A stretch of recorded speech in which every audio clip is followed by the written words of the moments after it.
Good afternoon, Rangers. I'm Travis Engel. This is a letter we have got at Humans at Clements from a senior here. I am a senior and I have attended Clements for a year. Prior to that, I was in several different schools in different countries, so I have a bit of experience in dealing with people of different races. From my observations, most people get along pretty well here. There is a lot of emphasis on multiculturalism, but I have heard some students who aren't tolerant in their speech. They use words to describe other people, and these words are not ones anyone wants to be called. I have also experienced stereotyping. Just because someone is brown, it doesn't mean that he or she is going to blow up a school building or something. Or if they are black, they are going to rob you. Other people are prejudiced against whites or Chinese. My point is, we are preaching tolerance, but many times our words and actions are the opposite. What can each of us do as individuals to make people aware of how bad it hurts to be intolerant and racist? So, what do you all guys think? Well, speaking from a global standpoint, I've been in 2 different countries outside of the U.S., Belgium and Singapore. In Belgium, the school was actually was very white. There were very few other races there, so I really didn't get a full grasp of multiculturalism when I was there. However, when I moved to Singapore, I saw a wide variety of people from countries I didn't even know existed, to be honest with you. And so it kind of gave me a better idea of how other races interact with each other. And I didn't see any problem with that. And when I came back here, it felt like the same thing.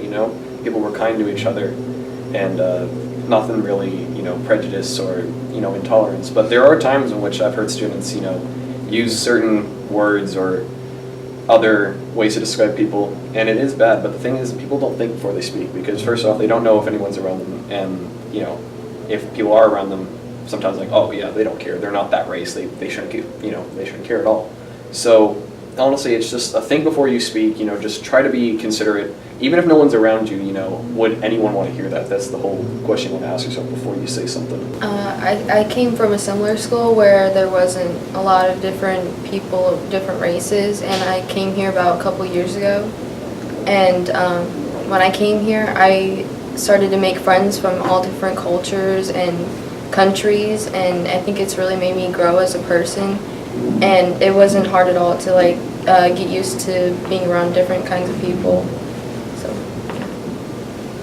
Christian? Well, I lived in Mexico for a few years, and so there wasn't really a wide variety of different people. It was mostly just Hispanics. So when I came here, it was like a new thing for me, because there were so many different types of religions and people. Right. So. Most people, by nature, like being in places of comfort. Getting into unfamiliar groups or settings can make us feel uncomfortable.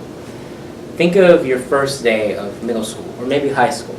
You had to come from somewhere where you were comfortable, and you had been there a few years, you had friendships, roots in your environment. And then you go to a new school, and there's new halls, new teachers, new counselors. You were the new kid. For many of you, you're automatically grouped or labeled.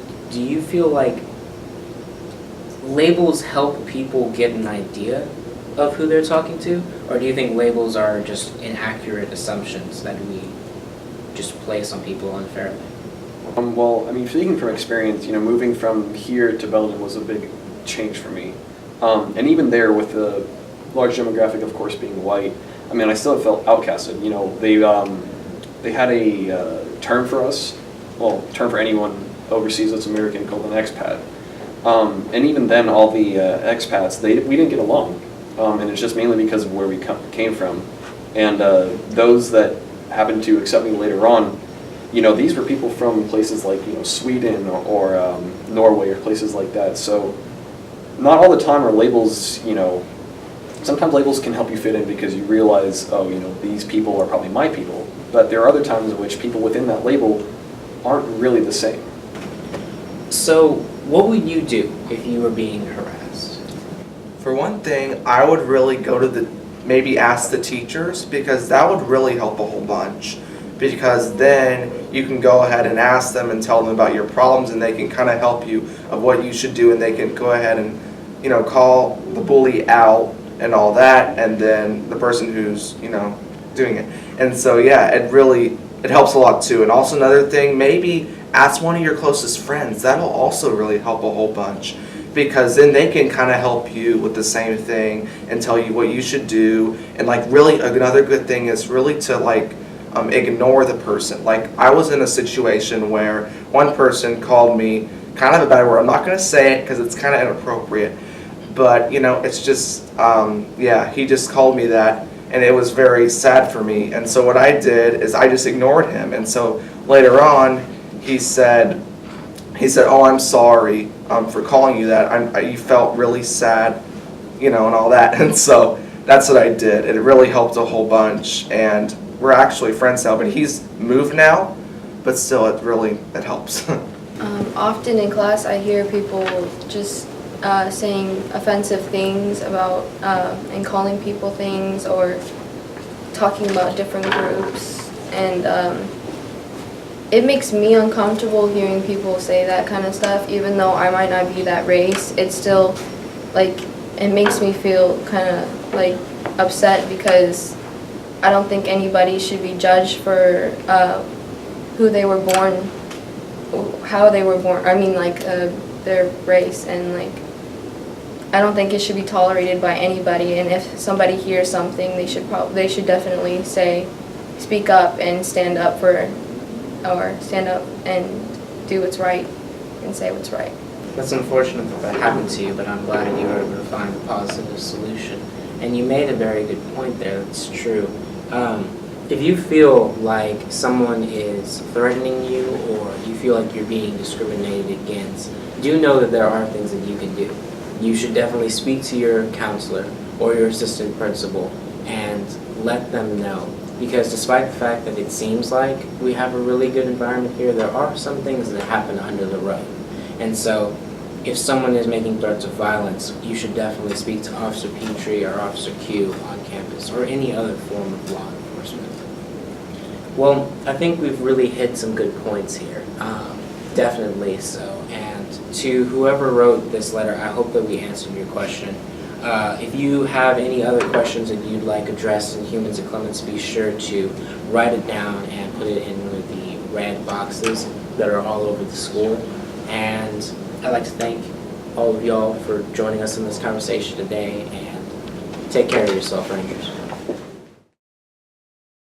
I am not black. I mean, that's what the world calls me, but it's not me. I didn't come out of my mother's womb saying, "Hey everybody, I'm black." No, I was taught to be black, and you were taught to call me that, along with whatever you call yourself. It's just a label. See, from birth, the world force feeds us these labels, and eventually we all swallow them. We digest and accept the labels, never ever doubting them. But there's one problem. Labels are not you, and labels are not me. Labels are just labels. But who we truly are is not skin deep. See, when I drive my car, no one would ever confuse the car for me. Forgive me, but I fail to see the logic or pride in defining myself or judging another by the cars we drive. Because who we truly are is found inside. I'm not here to lecture. I just want to ask one question. Who would you be if the world never gave you a label? Never gave you a box to check? Would you be white, black, Mexican, Asian, Native American, Middle Eastern, Indian? No. We would be one. We would be together. No longer living in the era of calling human beings black people or white people. These labels that will forever blind us from seeing a person for who they are, but instead seeing them through the judgmental, prejudicial, artificial filters of who we think they are. And when you let an artificial label define yourself, then my friend, you have chosen smallness over greatness and minimized yourself, confined and divided yourself from others. And it is an undeniable fact that where there is division, there will be conflict, and conflict starts wars. Therefore, every war has started over labels. It's always us versus them. So the answer to war, racism, sexism, and every other ism is so simple that every politician has missed it. It's the labels. We must rip them off. Isn't it funny how no baby is born racist, yet every baby cries when they hear the cries of another? No matter the gender, culture, or color, proving that deep down we were meant to connect and care for each other. That is our mission, and that is not my opinion. That is the truth in a world that has sold us fiction. Please listen, labels only distort our vision, which is why half of those watching this will dismiss it or feel resistance and conflicted. But just remember, so did the caterpillar before it broke through its shell and became the magnificent butterfly. Well, these labels are our shells, and we must do the same thing so we can finally spread our wings. Human beings were not meant to be slapped with labels like groceries and supermarkets. DNA cannot be regulated by the FDA. We were meant to be free, and only until we remove them all and stop living and thinking so small will we be free to see ourselves and each other for who we truly are.